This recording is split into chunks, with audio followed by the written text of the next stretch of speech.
Download the free Gun Dealio app to your smartphone. Find out about the latest deals and news on guns and gear. Includes the latest Gun Talk podcast and Gun Talk videos. That's Gun Dealio on the App Store and Google Play.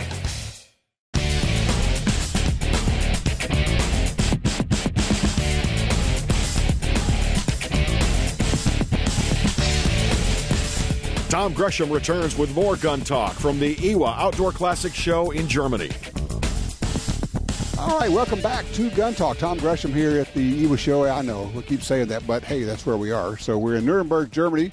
It is about noon here, so you're just not even up yet. That's why we're recording this. Joining me right now is Jessica Brooks-Stevens from Barnes Bullets. How you doing, kiddo? Good to see you in the Deutschland, Tom. Yes, exactly. Yeah. How long have you been coming to IWA? Oh, my heavens. You can't ask me that. Why? Because it's been so long, and it'll divulge my age, maybe. So, all right, make something. I've been coming 3 years. Okay. Okay, Just make it up. 3 years. Yeah. No, long time. Long time. Yeah.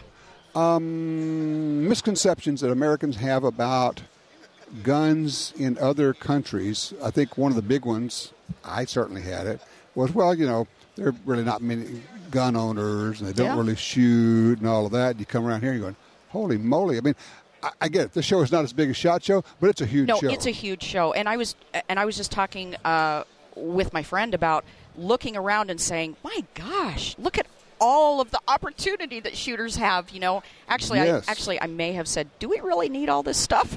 You didn't say such a thing. And then the next thing I said was, yes, we do. Yes, of course we do. Well, the other thing is, when you come here, you see things that are, a lot of them are the same. I mean, we're sitting in the Ruger booth, okay? Rugers are the same, except that they make products that are designed for a European market. Right, exactly. You see companies that, whether it's Remington or Ruger or whomever, they have products designed for this market, but you also see companies that you don't even see back home, and they're big companies. Yeah, massive. The big booths here, a lot of them are companies you're going, who is that? Massive. I already know who that is. Yeah, it's amazing. And, you talking about, the different countries and different markets and products, they're, Marlin, I mean, the people here in Germany, there are a lot of people that shoot lever guns in 45-70. Really? Yeah, for pigs. Yeah, why wouldn't you? Well, who doesn't want to be a cowboy once in a while? Sure, I mean, and a lever action 45-70 is just flat out fun. Gosh. I've had a lever action Marlin 45-70 for 40 plus years. Oh yeah, I mean it's American classic. I would call it the early ghost ring sight. We took the old Williams Peep sight, Oh yeah, and then unscrew the little aperture, throw it away. Yeah. And while we're just using the big screw hole that the aperture goes into, works like a charm. You can shoot a 3-inch scoop at 100 yards with that big old thing. It works like a charm. They're just so much fun to shoot. They are. So and the Europeans know that too, apparently. Yes. All right. So Barnes Bullets, which is now Barnes. Yeah, remember those guys? Barnes Ammunition. Yeah. So it's not just bullets. It hasn't been for a long time now. Yeah, since 2010. We've been building some ammo. Big in the ammo. Yeah. What is there something different about selling into this market? Probably different calibers. Well, absolutely different calibers. You've got your metric cartridges over here, the 9.3s, the 8x57s, all of that. But some of the biggest cartridges over here are what's big in America: 30-06, 308 Winchester, 222, 223. Stuff that works. But obviously, being here in Germany, I mean, the big push, they are all about lead-free. Oh, really? Yeah, lead-free is a big deal. Well, yeah, I noticed that everywhere you go, everything is eco this and eco that. Oh, so yeah. Lead-free goes along with that, so that's kind of right up your alley. So, yes, and I just have to say this, especially in the States, I think when people hear lead-free, there are those people who say, no, we can't, we've got to have lead bullets. And Barnes, frankly, we agree. Lead bullets are cheaper to shoot. They keep people shooting. Mm-hmm. And we developed the X-Bullet, the all-copper X-Bullet, almost 30 years ago, for performance reasons. It wasn't about legislation. It wasn't the cool. It wasn't the cool. None of the cool kids were doing it. You could make it work. Yeah, it worked. It was a high performance bullet. Yeah, but now it's kind of the cool kids are joining in, and more and more people building companies building copper bullets, and so the advantage that Barnes has, especially over here, is there's still a very traditional mentality with the people here in Europe, and they appreciate Barnes because they know we did it first, and they trust that. Sure. So we have a very loyal following here. What I have to kind of go back to, I know what you like to do. Big calibers. I like big guns. Big guns. I do. So what's the biggest cartridge you guys are loading these days? We load 500 nitro in the Vortex Safari. Yeah. Wow. In fact, it was not a SAMI approved cartridge, and Barnes took that cartridge to SAMI. Oh, okay. for SAMI approval. being Sporting Arms and Ammunition Manufacturers Institute, SAAMI. They are, if you will, the underwriters. The regulatory board. Yeah. They're the underwriters' laboratory. But more than that, they actually set the standards. So you have semi-specs. So you submit it for cartridge drawings, for pressure, for all of that. And now, and I always tell people, when you're doing reloading, as long as you're staying within SAMI specs, you're okay. You're safe. Yep. You know, when you try to make a Magnum out of a non-Magnum, Let's not do that. you know, now you're out in the experimental world and you're on your own. Yeah. You Yeah. know. I mean, well, I shouldn't say let's not do that. Maybe let's be careful when we do that. We've all done it. Come on. I know. You know, we all do it, and then we go, If the lawyers are listening, I'm just being careful. we've never done it. That's right. But if you open the bolt and the primer falls out of the case, Maybe reevaluate. You might want to go take a hard look at that. Yeah. You know, we've seen that happen too. Yeah, we So, have. all right, we don't want to do that. No. You know what? I always tell people, you want a Magnum? Buy a Magnum. It's as easy. It's an excuse to go buy another gun, right? Well, yeah, and I mean, now we have non-magnums that are getting Magnum performance. Well, it's an interesting point. And, I mean, back to the bullet idea, one of the I think the biggest thing that's happened in ammo in the last 30 years is simply our bullets are better.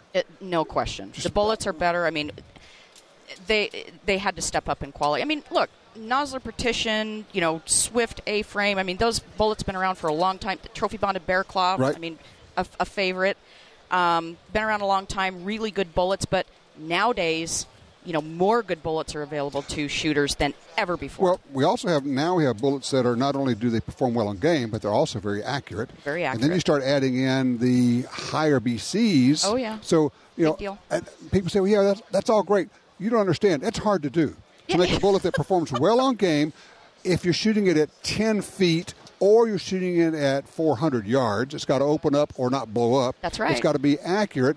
And, we also want to make it long and skinny so it has a high BC. Bucks the wind, shoots flat. I mean, they want it all. Those are characteristics that actually work against each other. Well, they can. And it is difficult. But, Barnes has been building bullets since 1932. Our focus was the bullet for all of those years. So, I'd like to think that we kind of know a little bit about what we're doing when it comes to bullet manufacture. You do. Well, but the other thing that we do, that we've been very adamant about, my parents purchased the company in 1974, and I've been there since I was a little kid, and I've watched this happen as I grew up. I am convinced that Barnes Bullets tests our bullets more than any other bullet manufacturer in the industry. Really? I mean, we are constantly shooting off the press, not only for accuracy, but for function. And I'll tell you, if for those people that aren't reloaders, here's the bonus. Our ammunition, I can't tell you how many times customers come to me and say, your ammunition shoots so accurately, I cannot reload it to be more accurate. And I beam, okay? Yeah. I love to hear that. And you guys, you're innovators too. You're the first ones I knew of that were using radar Doppler radar to track bullets and get real BC, honest you're like, BC. You said to me, wait a minute, don't they use Doppler radar for weather? What are you doing? We're like, well, we tapped into that military technology they've been using all these years. Yeah, and sometimes when you go through your place, and you say, don't look at that. You never saw that. That was you were never here. I smacked your hand a few times. Because you guys do all kind of super secret stuff for the Secret Squirrel. Mm-hmm. Yep. And that's, of course, you've got that background with your family, too. You got, military law enforcement background as well. Yeah, we're kind of into that. You're kind of into that. Yeah, I would say so. Yeah. Just a little bit. Yep. So it's a good thing we enjoy it. Barnes Bullets. BarnesBullets.com? BarnesBullets.com. That's easy enough. Yeah, and people go online to the website and sign up for a catalog, and you'll get a free cool poster to hang in your man cave or your lady cave. Free is always good. Yep. Thank you, my friend. It's good to see you, Tom. All righty. We'll be right back. The battlefield, where tyranny is laid to rest, where freedom comes of age, and where legends are conceived. Introducing the FN 509 handgun, a direct result of over 1 million rounds of testing. Descended from over 125 years of the world's most battle-proven firearms on battlefields both foreign and domestic. The FN 509, a legend in the making. Learn more at fnamerica.com. Are you looking for a place to shoot? The National Shooting Sports Foundation has a great website called wheretoshoot.org. It's the largest database of shooting ranges on the internet. It's also a great resource for shooters where you can find video tips, printable targets, and a lot more. Find it online at wheretoshoot.org. And while you're there, download their free iPhone app. That's wheretoshoot.org.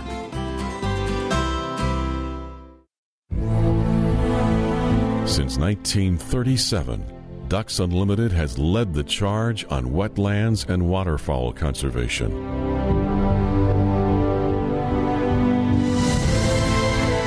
Wetlands reduce the effects of flooding and recharge our drinking water, but perhaps most importantly, they allow us to experience what makes the outdoors so great. Band together to rescue our wetlands. Attacks happen every day. How will you react? See real people put into real-life criminal attack situations on First Person Defender. Discover what works and what doesn't. Kidnapping, ATM robbery, home invasion, and other attacks. Learn how to save your life and the lives of your family. Get the entire first season on DVD at shopguntalk.com. Get prepared. shopguntalk.com. Get ready for something totally new from LMT. A short personal defense weapon with an integral suppressor. Featuring new suppressor technology from Lawrence Livermore National Laboratory, the CSW, or Confined Space Weapon, has a 24-inch overall length profile and includes their new high-performance suppressor that can shoot supersonic and subsonic ammunition with no changes. Chambered for the 300 blackout, the CSW allows quick movement in tight quarters. For more, visit lmtdefense.com. All right, back with you here, Tom Gresham. It's Gun Talk. We're in Nuremberg, Germany. We're kind of, I guess we're still in Bavaria here, maybe on the northern edge of it. Visiting right now, Bud Feeney comes in, my dear old friend from, been in the firearms business a long time, partner. 42 years now. 42 years. Holy cow. With ammo and guns and as a shooter. Yes. And a hunter. Yes. Yes, all of these things. Maybe that's why we get along so well. Huh? Yeah, exactly right. So it's funny because, you were involved in, not with SIG, but going way back, you were involved in the development of some of the cartridges and things that people know. The 416 Remington, we were talking about that. Yeah, and what it took to bring that up. Great cartridge, man. Yes. I was trying to get one of those, and I knew it was coming out, and I couldn't get one, so I had a rifle made for the 416 Hoffman, which was close enough I could shoot 416 Remington ammo in it. Well, we could tell your fans a little story. Okay. It was George Hoffman at the 1985 Safari Show who convinced me to take the Rigby down and put it in a Remington long action, which became the 416 Remington. It was George, and he got the first gun. We gave it to him. Oh, no kidding. Believe it or not. Yeah. George Hoffman. Wow. I always give him credit for giving me the idea. So, there was the 416 Rigby. Rigby was the original. The original, and been out for a long time. And the Remington came out and basically did that, on a shorter action? No, on the standard long action Remington. We made it short and long. But you didn't have to go to the Magnum. That was the key. That was the key. Big thing for that. Get the same performance out of that you got out of the longer and Remington 700 action. Exactly. Yep. Exactly right. And we put it in the custom shop gun first. Still one of the great calibers. If you want to go hunt anything, any dangerous game or Africa, you could do a lot worse than just go with a 416. Yeah, that's what we always said. If you could only take one gun, because of the variation in the bullet weights, that would be the gun to take. For plains game, for dangerous games, you could do it all with one gun. Right. Okay. All right, so obviously we're sitting here in Germany, and you have been coming to Europe for many, many years. You know the companies here. There are some companies here in Europe who make guns who we know, and then some of them are the big companies here that we don't know much about in the U.S. I'm specifically thinking of Blaser. We talked about these guys before. Mm-hmm. In the U.S., they may know the shotguns a little bit, but they don't know much about the rifles. But it's a major company here, and it kind of goes back to I keep talking about there is much more of a shooting and hunting culture here than I think that a lot of Americans know. Mm-hmm. Yeah, I think, I won't say we take hunting and shooting for granted, but I don't think we put the discipline into our thought process that the Europeans do. Part of it is the fact that it requires a lot of effort to get a hunting license over here. Mm-hmm. You don't just walk in and sign up, right. And you don't just take a 3-hour hunter safety course. In Germany, it can take as long as 2 years to get certified as a hunter. And it's a serious test, you have to say. Yeah, I think when you're done, you're a botanist, you're an animal. Yeah, I mean, it's not just a shooting test. We're talking about really knowing about wildlife and the environment and all the rest of it. Exactly, shooting safety. So it's very encompassing. And so that's why I think they take that basic innate exercise they have to go through just to get the license, and they apply that discipline to when they're looking at products. They're very more, and then they're limited by the number of products. This is true. They can't own unlimited guns as we can. Right. So that's why the multiple barrel situation, multiple calibers. Sure. So you own one serial number, one gun, but you may have 3 different barrels for it for the large, small, medium game, however you want to look at it. But that's very prevalent over here for that specific reason. Now, you're a competitive shooter, obviously a hunter, but you have been, fair enough to say, you've been in the ammo business a long time. And now, of course, Sig has dived into the deep end of the pool in ammo. You have your own ammo plant now. Yes, we do. In Arkansas. Jacksonville, Arkansas. We've been there just a year this month, as a matter of fact. In March, it's been a year since we moved there. We tested it out at another location, but, we finally got our own home, 43 acres, and we're growing by leaps and bounds. I mean, our ammo has been accepted well. We work real hard at a new design on a bullet, the V-Crown, and we're transferring that over into a centerfire rifle round as well. Oh, really? Yep. So you can see a lot more. We have a line of copper bullets now starting to come out. And being in our own facility with our own test equipment and everything has just allowed us to grow, dramatically. But we have been accepted, and a lot of it is the brand. People know who Sig Sauer. Sure. They trust the brand. They say, okay, if you guys are going to do it, we know it's not going to be shoddy. It's going to be worthwhile.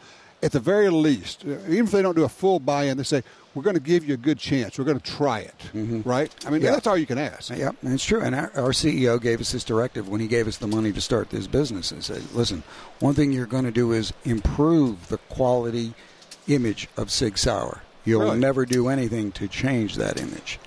And so quality has been our key word there. We do more testing on ammo than anyone in the industry. We've done a lot of things to insert quality and the assurance that quality will always be there through testing. And I think that's the only way you can do it, really. You can build it, but you've got to test it. With your background in ammo, looking back over the years, what are the main things that you've seen that improved ammo across the board? The equipment. The equipment used in testing. Oh, really? Yeah, I mean, some of it is still basic, like gel testing. Okay, that hasn't changed. But that doesn't go back. It goes back to the FBI thing in the 80s when they had that famous shootout. The FBI shootout. And they developed specific protocol that you have to follow to reach that level of quality or performance. The famous Miami shootout there, and they said, okay, let's have some ammo that actually works. So they came up with the protocol, and of course I'm thinking, well, we also got to hit people, but that's a whole different thing. But that's a key word there. Ammo that works, but works consistently the same way every time. That's what the FBI protocol built into shooting. Okay. Shooting ammo, so to speak. So what about the equipment used to make ammo? Big change there?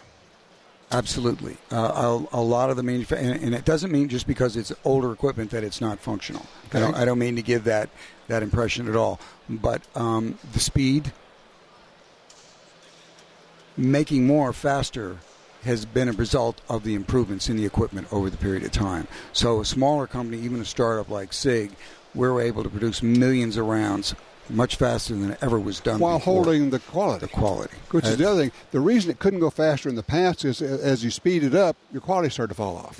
And there's no other way to say it. And part of it is due to electronics because, as in the case where we're loading on our plate loaders, as an example, one item, there's 260 holes in that plate loader. So you're loading 210 rounds at a time. Right. Every one of those rounds is being measured in 5 different categories by lasers. Wow. Every one of them. See, that's a huge difference right there. Dramatic. And what people don't know is that, and if it finds a round, and stuff happens, when it finds one that's not up to snuff, it just kicks it out. Stops. It just, Stops. You're exactly right. And we can hold 1/10 of a grain tolerance. So to give you an idea, we have a shooter like Max Michel, very famous competitive speed shooter. We now are loading competitive ammo, and we're bringing out a line that everybody will be able to buy within the next 2 to 3 months of competitive ammo. And the reason is because we can hold 1/10 of a grain tolerance. Well, I can't do that hand loading. Most people can't. I mean, I could if I were to drop each powder charge. And weigh it. Yeah. But in terms of even using a progressive loader, it's pretty unlikely you would be able to hold that. So imagine 210 rounds every 30 seconds, holding the tolerance in every one of those cases. That's nuts. And that's what electronics can do for you, the laser. It has really dramatically changed the loading process. Well, okay, so it's made it better, more economical to make the ammo. But what I'm also thinking is that the consumer benefits from that. Always. Let's not lose focus of who the benefit. I mean, that's who's really going to win on this deal, right? Absolutely, yeah. Because you're going to be able to get, of course, there's more ammo out there because you can crank out more ammo. The ammo is going to be better. And if you can crank it out faster, you can afford to make it a little bit less expensively or bring it, does all that make sense? It does, yeah. And you're absolutely right. The consumer is the ultimate benefit. And really, that's what brought us in the game. We were making guns for a long, long time. Oh, yeah. And we were buying ammo off the general market. And the problem was the variations was affecting our production capabilities because we sometimes thought there was a problem with the firearm. Oh, no kidding. And it was an ammo problem. And that was one of the driving forces to get in this business. The only way you can show off how good your guns are is to make ammo that's better. Exactly. That's interesting. I did not know that. Yeah. You think, and you're going back and trying to fix your guns. You say, our guns aren't shooting. There's a problem here. And then you come to find out, no, we just got bad ammo. It delayed the introduction of a firearm for 3 months until we figured out it was the ammo that was the problem. That's got to be one of those forehead slapping moments for you, though. Yeah, and a lot of wasted time and effort and money. Exactly right. Hey, Bud, hold on a second. I'm going to take a quick break. We're going to come back. We're going to talk about some other types of shooting, we will. I'll just take a look at the SIG ammo. It's pretty impressive, doing some real innovative things, and just found out we're going to have some competition ammo here before too long. All right, I'm Tom Gresham. We're at the IWA show in Nuremberg, Germany. Be right back.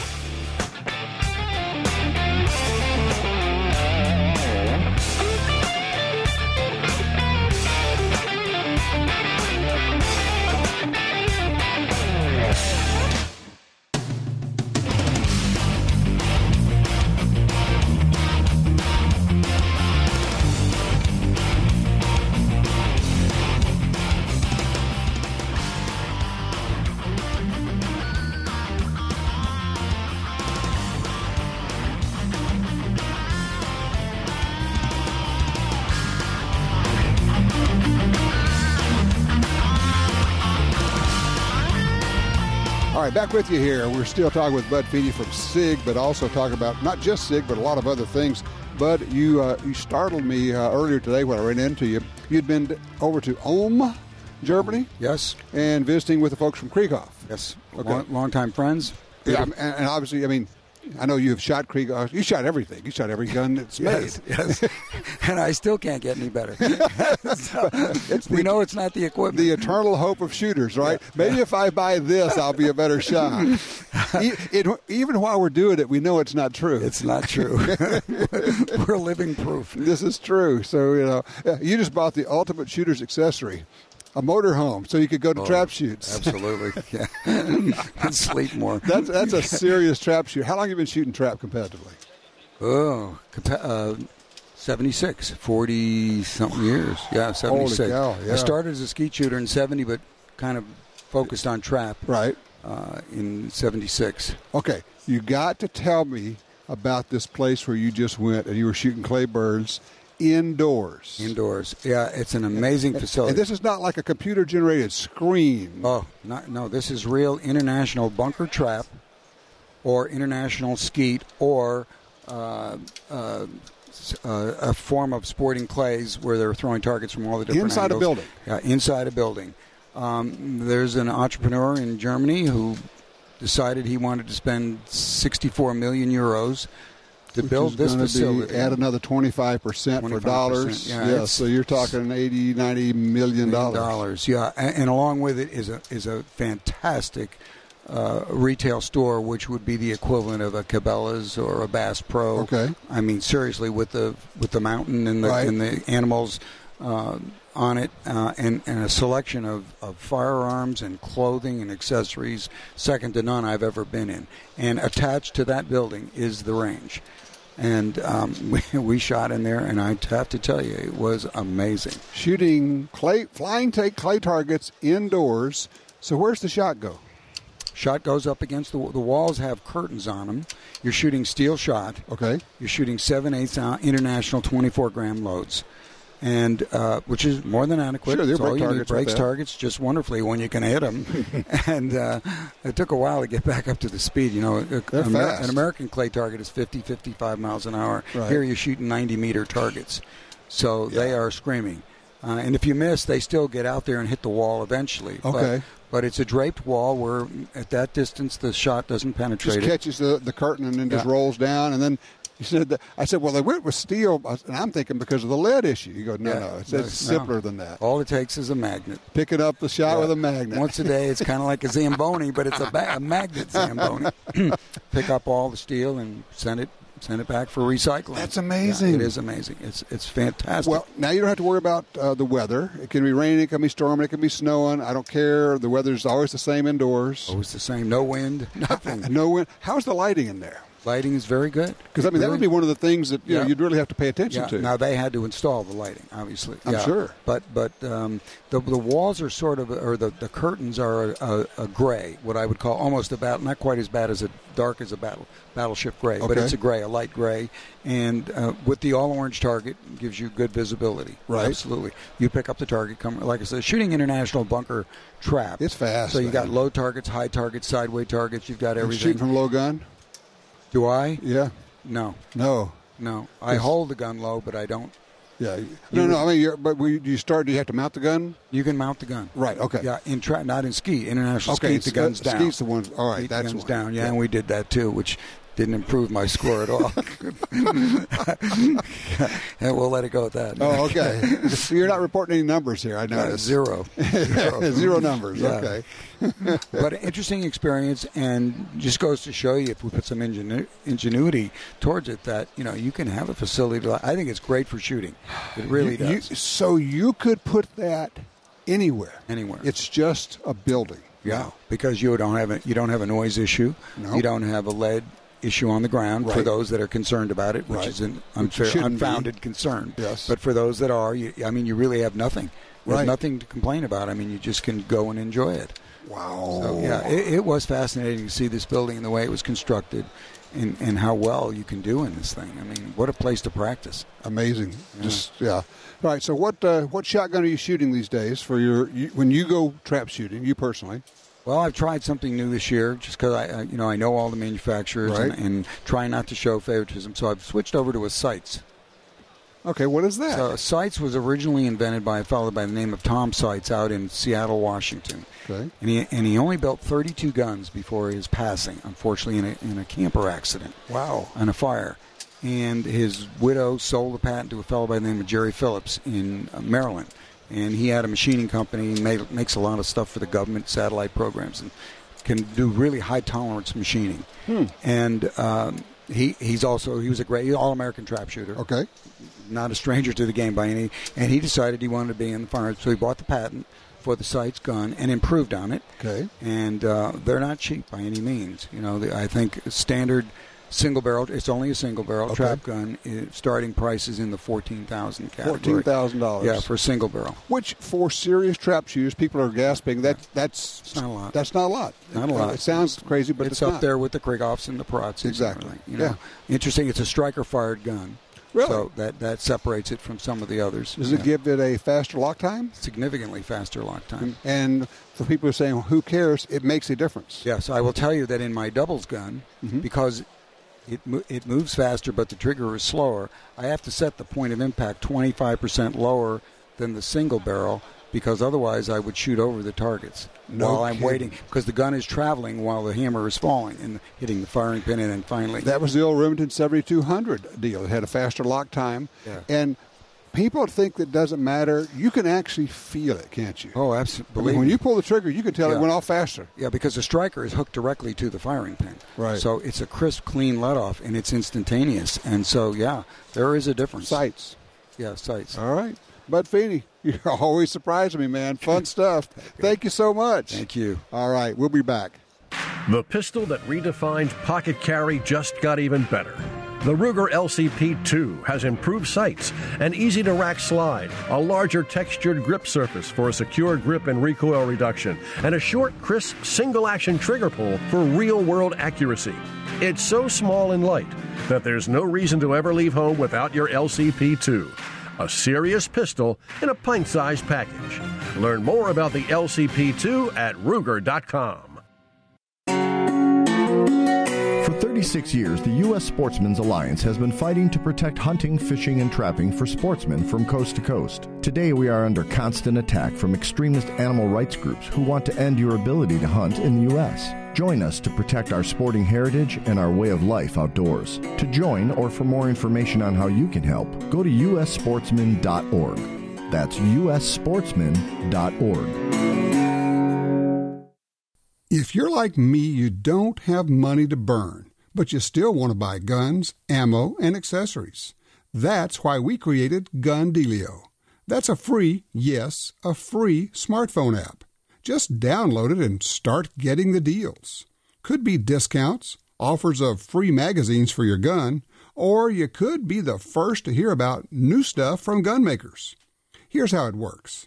With Gun Dealio on your phone, you get alerts when you enter a gun store. Special deals, you know. You don't have to do a thing. It'll do a lot of other cool things, like let you watch gun videos and listen to Gun Talk podcast. Plus, check it anytime for hundreds of deals and offers. Getting more while spending less. Smart, huh? Gun Dealio. Made in America. Gluten-free. At the App Store and Google Play or GunDealio.com. Think all ammo's the same? Think again. Aguila ammunition uses the highest quality materials and is one of the world's largest rimfire manufacturers. Want silent 22 ammo, powderless Super Colibri, and Sniper Subsonic merely whisper. For light recoil and big performance, mini shells make any shotgun a pleasure to shoot. Match grade and the Hyperfast Super Maximum and Interceptor 22 loads get the maximum for your rifle or pistol. Visit aguilaammo.com/rimfire. Feed your firearm. You know, you can't talk about guns without talking about ammo, and there have been a lot of developments in ammunition, a lot of what you'd call new companies, and some that are actually old companies that we didn't really know about. And I think that's really the case of this next company we're talking with. Patrick Thomas is with Aguila Ammunition out of Conroe, Texas. But Patrick, it's really not a Texas company. It's really not a new company, is it? No, sir. Yeah, Aguila's been around a long time. Yes, sir, since 1961. 61? Yes, sir. Located down in Cuernavaca, Mexico, approximately an hour and a half drive south of Mexico City. Beautiful town, Cuernavaca is. Yes, sir. It's I've been a long time ago, but I was there many, many years ago. I'm sure it's grown and different, but it's a beautiful part of the country. Mountainous down there. Mountainous, quite beautiful. Yeah, it really is. So what's the story with Aguila? How did it get started, you know? Aguila was started in 61. Actually, Remington had built the facility for the Mexican government. It has since been privatized several decades ago. Right. But it's a large facility encompassing all of the various productions to do a vertical production. Okay. In terms of shot tower.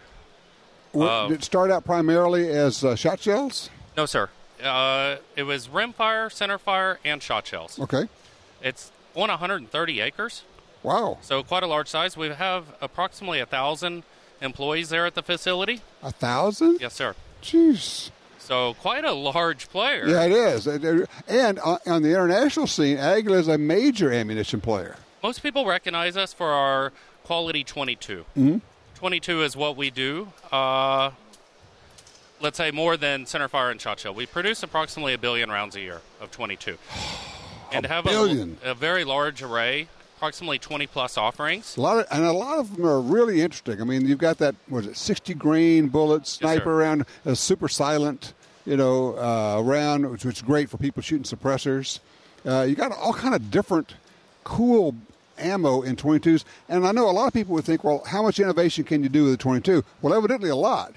We have quite a bit. We have one, for instance, that's super quiet called the Colibri. Yes. And it's coming out just over 400 feet per second. You can essentially hear the firing pin drop. So it's a powderless round. Okay, so it's working just off the primer? Yes, sir. That's kind of like the old gallery loads that they used to use way back. I mean, we're talking the 30s and 40s, and they would have that same kind of deal. Because, like I say, super quiet, great way to start off, folks. You're not going to operate a semi-auto with that, though.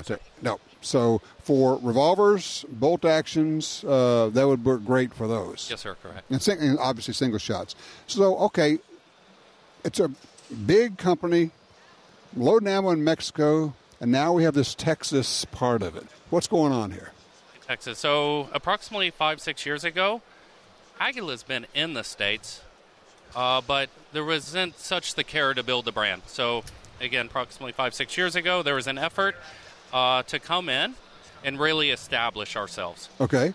So in the channel of sale and in the marketing. So in the last few years, it's been about building the brand. Right. And telling the story, and now we're even becoming more product specific. We've adapted some of the products to the U.S. shooters' demands. Are you going to load ammo in Texas? Yes, sir. We have a facility in Conroe that we're starting up. We will load handgun hollow points. Really? And we will begin production of our mini shells. The mini shells, let's talk about that because that's a fascinating deal. We're talking about a 12-gauge shell that is, it's not even 2 inches long, is it? It's about a third less. Everything's just cut down. So it comes in at 1 3/4 inches. It's essentially the same as your regular shell, taken just cut down. So they've become widely popular here in the last year. People are starting to recognize how effective they are. Well, that's the thing. They look at it and say, well, what could you possibly do with that? Well, let me show you. You can break targets with it. You can bring down birds with it. You could do, within whatever the effective range of it is, you can do pretty much anything you can do with a shotgun, any other shotgun shell. The 7.5 shots, great for going out. A young kid. Right. Somebody that has low shot, recoil. There's no recoil. It feels like a 410, but it's probably more effective than a 28. It's got a short shot column, but throws out a great pattern. So you're breaking, if you're out at 16 yards, anywhere on the ski field, you're having a great performance. Okay. And then on the buck and slug side, people see them as a tactical purpose, and they're getting more capacity now in their firearm, be it a Mossberg Shockwave. Right. So now they've got a very effective load, more capacity, and now they don't have that recoil. And I know that some of the gun manufacturers are working to make sure that the mini shells will feed, because that's obviously you're short, you got the carrier. So what's going on with that?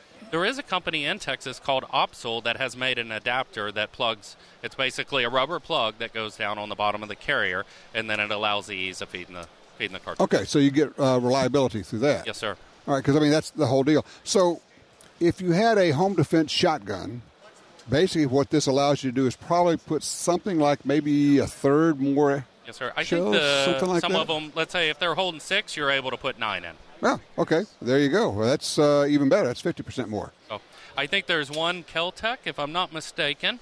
I haven't done myself, but it holds 41, 42. It's a very high number. It's something that they've released here in the last year. That's crazy. So that is crazy. So, yeah, now you just keep adding. It holds like, these come like, I think they're 10 to a box. They're 20 rounds to a box. 20 rounds to a box. Okay, so you got more than 2 boxes of shotgun shells in a gun at a time. Nutso, really fun stuff. All right, so what can we expect to see from Aguila in the next year or so? What do you guys be doing? Well, the new facility is going to be really big for us in 2018. That's going to help us be more reactive to the market and then also increase the capacities for us. So that's going to be the bigger stake. We have introduced some new products of recent, 300 Blackout, a 300 Win.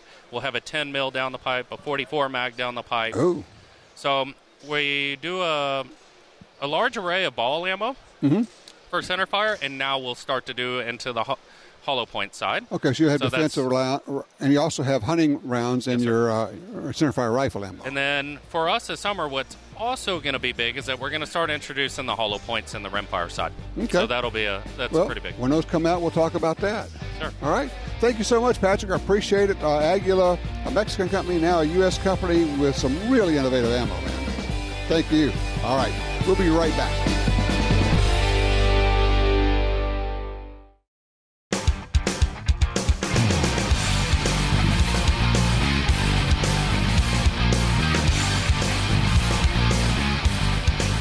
Tom Gresham returns with more Gun Talk from the IWA Outdoor Classics show in Germany right now.